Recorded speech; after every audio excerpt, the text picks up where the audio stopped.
Hello, y'all, and welcome back to the channel where biblical backgrounds matter. We're getting into Genesis chapter 38 this evening. You'll remember that in the previous chapters, Joseph was sold into slavery by his brothers. Now, at some point, Judah had snuck away from his brothers after this and had gotten married and had 3 different sons. It came to pass at that time that Judah departed from his brothers and visited a certain Adullamite whose name was Hira. And Judah saw there a daughter of a certain Canaanite whose name was Shua. And he married her and went into her. So she conceived and bore a son, and he called his name She conceived again and bore a son, and she called his name Onan. And she conceived yet again and bore a son, and called his name Shelah. He was at Chezib when she bore him. Then Judah took a wife for his firstborn, and her name was Tamar. But Judah's firstborn, was wicked in the sight of the Lord, and the Lord killed him. And Judah said to Onan, Go into your brother's wife, and marry her, and raise up an heir to your brother. But Onan knew that the heir would not be his, and it came to pass, when he went in to his brother's wife, that he emitted on the ground, lest he should give an heir to his brother. And the thing which he did displeased the Lord, and he killed him also. It was of cultural importance for one man to get married and have a wife, produce some children. If the man died before producing children, it was of importance for his younger brother to marry his wife and produce children for him. This was later on included in the law of God when you get into the book of Deuteronomy. And because this was important, God had struck down the next brother. We don't know for sure what kind of evil committed, but we know that he was evil in the sight of God. And because he was evil, God struck him dead. And because Onan was deceptive and disobedient, God struck him dead. So we already know that God was judging the situation. Verse 11, Then Judah said to Tamar his daughter-in-law, Remain a widow in your father's house, till my son Shelah is grown. For he said, Lest he also die like his brothers. And Tamar went and dwelt in her father's house. Now in the process of time, the daughter of Shua, Judah's wife, died, and Judah was comforted and went up to his sheep shearers at Timnah, he and his friend Hira the Adullamite.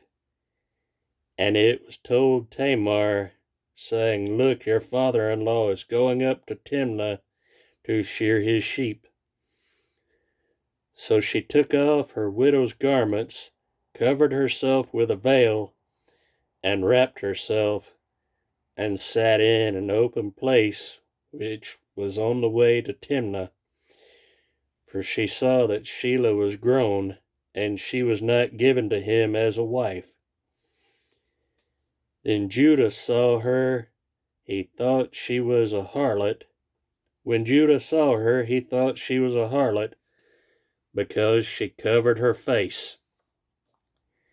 Then he turned to her by the way and said, please let me come in to you, for he did not know that she was his daughter-in-law. So she said, what will you give me, that you may come in to me? And he said, I will send a young goat from the flock. So she said, will you give me a pledge till you send it? And he said, what pledge shall I give you? So she said, your signet and cord, and your staff that is in your hand. Then he gave them to her, and went in to her, and she conceived. So she arose and went away, and laid aside her veil, and put on the garment of her widowhood. And Judah sent the young goat by the hand of his friend the Adullamite to receive his pledge from the woman's hand, but he did not find her. Then he asked the men of that place, saying, where is the harlot who was openly by the roadside? And they said, there was no harlot in this place. So he returned to Judah and said, I cannot find her. Also the men of the place said there was no harlot in this place. Then Judah said, let her take for herself, lest we be shamed. For I sent this young goat, and you have not found her.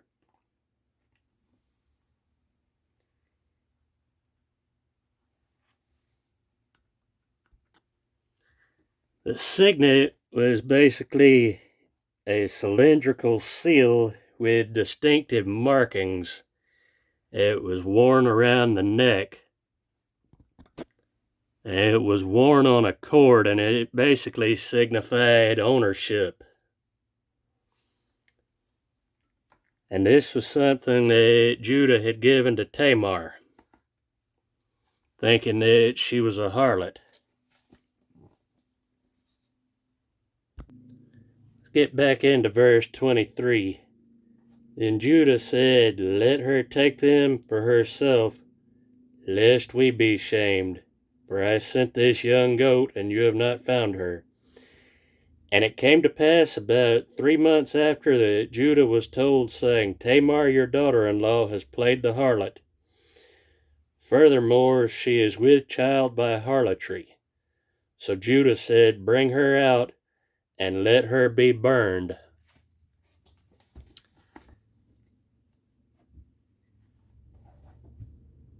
It was also included in the law that anyone that played the harlot was to be put to death, either burned or stoned.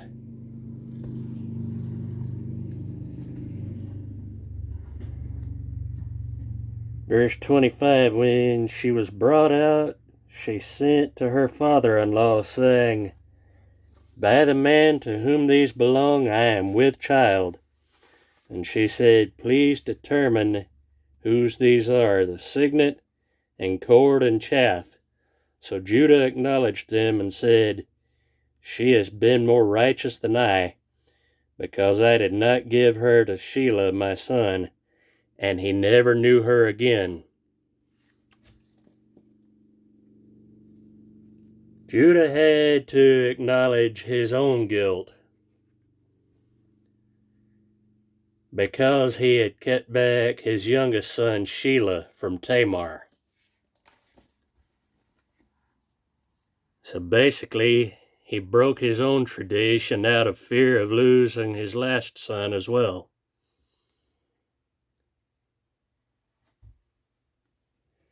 Verse 27 through 30. Now it came to pass at the time for giving birth, that behold, twins were in her womb. And so it was, when she was giving birth, that the one put out his hand, and the midwife took a scarlet thread and bound it on his hand, saying, this one came out first. Then it happened as he drew back his hand that his brother came out unexpectedly. And she said, how did you break through?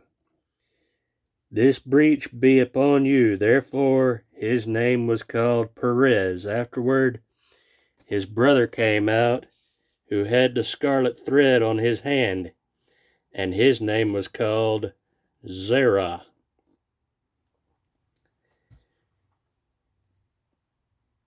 Perez was the one through whom the dynasty of David would be born.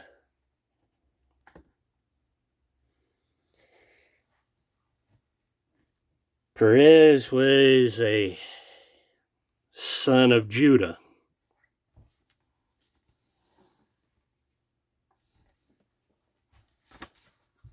And he would later be mentioned in the lineage with Ruth. And in Matthew chapter 1 and verse 3. Let's flip to that. Matthew chapter 1 mentions the genealogy of Jesus Christ.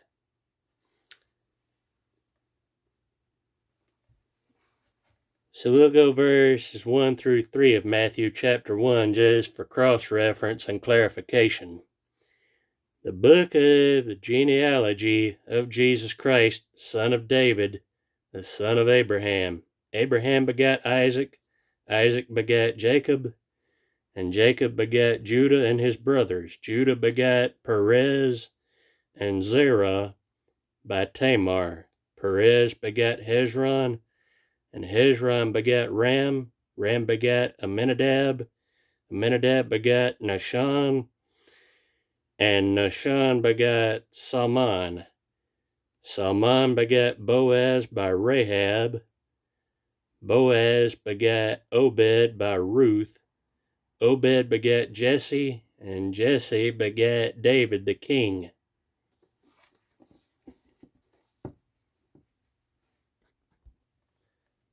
Even though this shameful act was committed way back in Genesis, God still used it for His glory and for the lineage of the Messiah.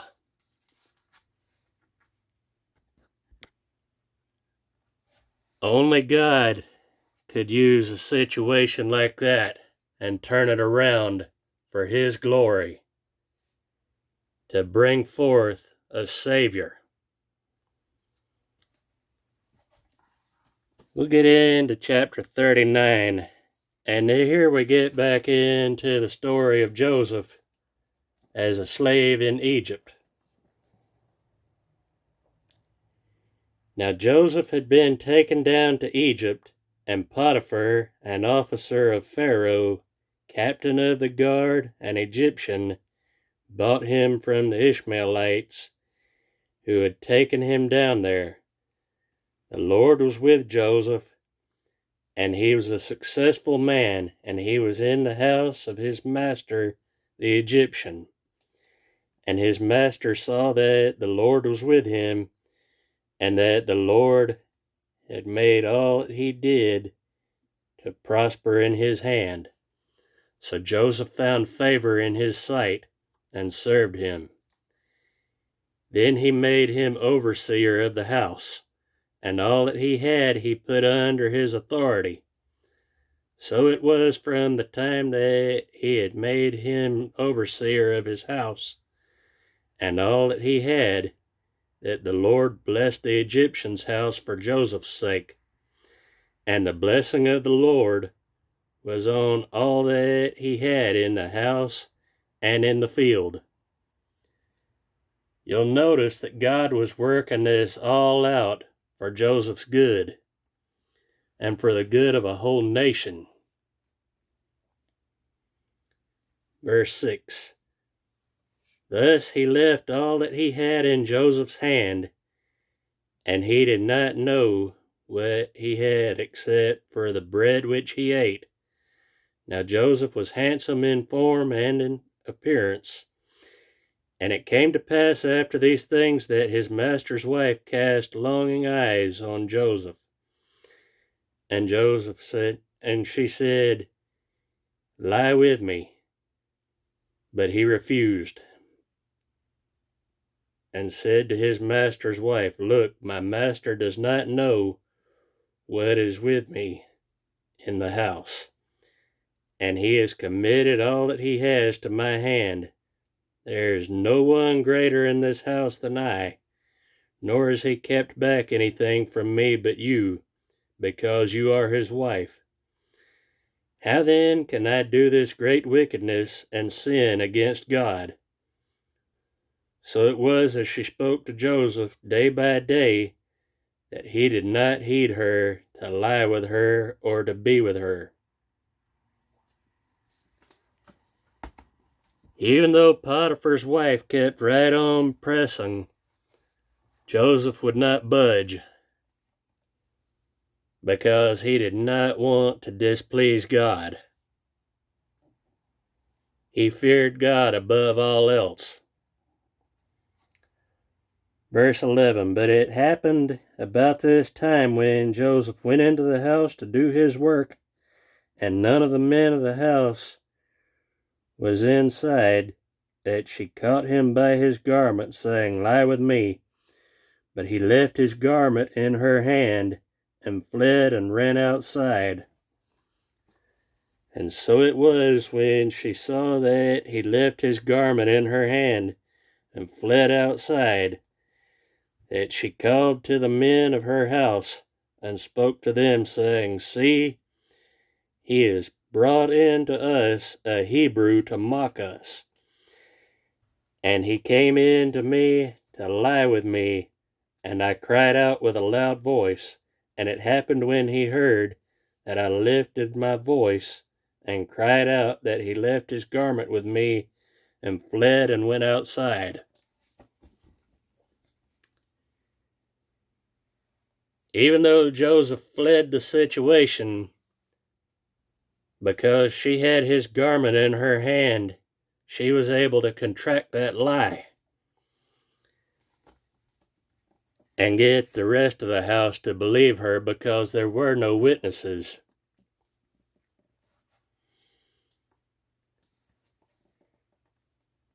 But this also parallels what went on with John the Baptist.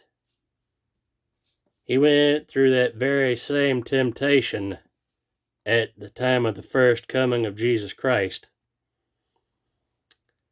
but he would not budge either. And in fact, he was beheaded and imprisoned for calling out the adultery of Herodias.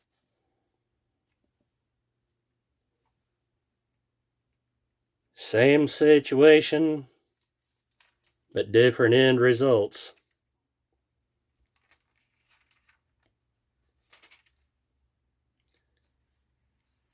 All right, back to Genesis chapter 39 and verse 16. "So she kept his garment with her until his master came home.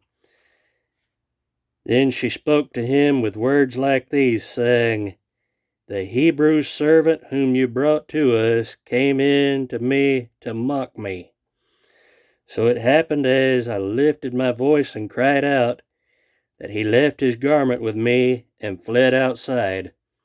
So it was, when his master heard the words which his wife spoke to him, saying, Your servant did to me after this manner, that his anger was aroused. Then Joseph's master took him and put him into the prison, a place where the king's prisoners were confined. And he was there in the prison, but the Lord was with Joseph and showed him mercy." Even in prison, God showed mercy to Joseph. And he still worked out every single detail of the situation.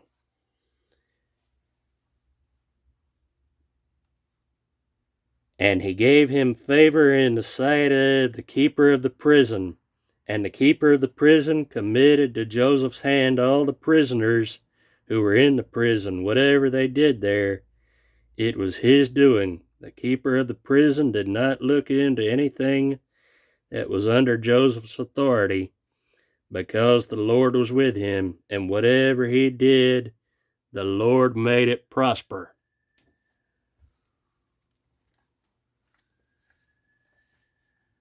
God was already working out the situation just the way He wanted it, so that Joseph could interpret the dreams of the two prisoners, the chief baker and the chief butler. One would be restored, and another would be killed. God was already using Joseph as a prophet. This was also very symbolic, in that just the same way that Joseph provided for a whole nation during the famine, so Jesus Christ provides salvation for all who believe on Him. And we'll call that a lesson for the night. Until next time, God bless. If you have any questions or comments, leave them down in the comments section below, and remember that biblical backgrounds matter. And if this video was any help to you at all, hit that thumbs up button, and if you're new, subscribe to the channel.